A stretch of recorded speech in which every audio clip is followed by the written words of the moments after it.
Comment s'est déroulée réellement votre vraie rencontre? Vous aviez peur un peu avant? Comment ça s'est passé? Racontez-nous. C'est un souvenir merveilleux. Et je me disais même que pendant cette première rencontre, je me disais même si ça n'a pas de suite, c'est pas grave parce que c'était vraiment quelque chose de merveilleux pour moi. Je ne connaissais pas la personne et je ne savais pas qu'est-ce que je veux vivre. Et c'était la première fois que je sortais de ma cellule familiale sans protection. Et c'est pour ça que j'étais très angoissée.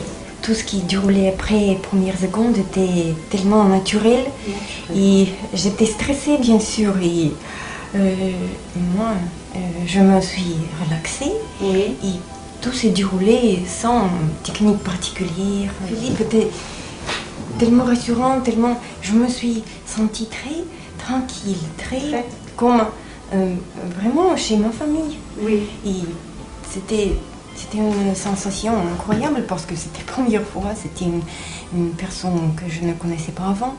Mon seul souci, c'était de... Enfin, un peu comme disait Tatiana, c'était d'être naturel. Voilà. De rester moi-même parce que, sans chercher à montrer mes éventuelles ou hypothétiques qualités ou autres, je me suis dit non, si jamais, par bonheur, Tatiana voudrait me voir un peu plus souvent, il vaut mieux qu'elle sache tout de suite quel homme je suis. Oui. Donc j'ai essayé d'être naturel tel que je suis tous les jours, le plus vite possible. J'ai toujours eu l'impression, et je lis encore cette impression-là, que les Russes sont plus, j'allais dire peut-être plus chaleureux ou plus conviviaux, mais pas du premier abord. En les côtoyant un peu plus, ou en fouillant un peu plus peut-être.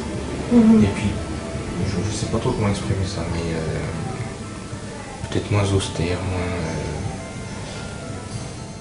moins... J'allais employer l'expression vieille France. Du fait de notre origine différente, on est obligé de s'adapter, ou du moins de faire peut-être des efforts pour se comprendre plus facilement ou plus vite. Ou il y a des choses qui ne sont pas instinctives, comme par exemple le cintre et la ceinture. Donc il y a une certaine tolérance en fait qui s'installe, et puis de ce point de vue-là, c'est plutôt bénéfique, quoi. J'ai vécu finalement sans vie personnelle, et je me suis dit, c'est pas possible. Surtout c'est ma maman qui m'a dit. Il m'a dit, tu dois faire quelque chose. Et je suis décidée, et j'ai décidé d'aller m'inscrire en agence pour rencontrer quelqu'un. Il faut oser, il faut franchir le pas. Si vraiment on veut aboutir à quelque chose de merveilleux et de concret, ma foi, il faut franchir le pas. La personne la plus courageuse dans l'histoire, c'est tout de même la femme. Oui. Et l'homme, finalement, s'engage à peu de choses, si je puis dire. Il faut oser, il ne faut pas faire attention aux préjugés qui existent. Il existe beaucoup.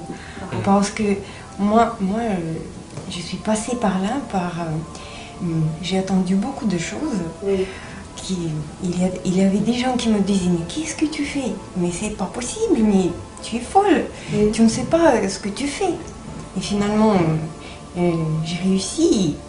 J'ai des cousines qui, maintenant comme moi, qui attendent, qui n'osent pas de faire le premier pas.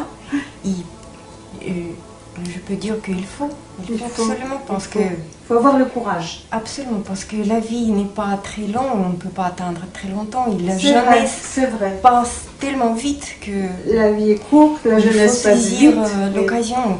Au moins, on va garder l'espoir, on ne va pas perdre notre vie à passer à côté de quelque chose. Il faut tenter une chance pour trouver une famille.